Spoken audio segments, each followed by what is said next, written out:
feels like for the past 20 years I've been constantly traveling.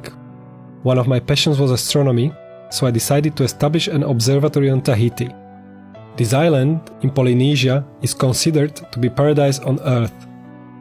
In search of support for my scientific activities, I made a diplomatic trip to Ecuador in 1913.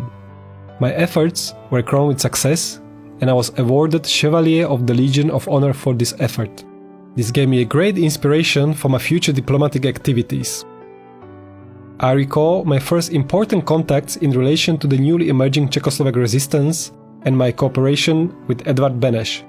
Later on, I mediated a meeting between Tomáš Garrigue Masaryk and the French Prime Minister. We were convinced that the Austro-Hungarian Empire had been Germany's instrument in its expansion to the east, and therefore we had to act. We were trying to explain, in particular, the need for the collapse of the Austro-Hungarian Empire and its replacement with the belt of Slavic countries, Poland, Czechoslovakia, and Yugoslavia. To promote these ideas, we wanted to establish the Czechoslovak Legion in France. The decree by the French president of 16th of December 1917 made this possible. At the same time, it was also clear that Italy was a key country for the emergence of the Czechoslovak resistance movement. The negotiations were tense at the beginning of 1918, but in the end, Rome recognized the Czechoslovak National Council and agreed with the Czechoslovak Legion project in Italy. Thanks to the success with these negotiations, I was promoted to the rank of Brigade General of the French Armed Forces. This was a great honor for me.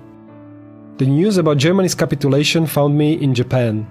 I wanted to return to Paris immediately, but first I had to fulfill my role in Siberia. I had to agree with the military command the transfer of the legionaries to the homeland.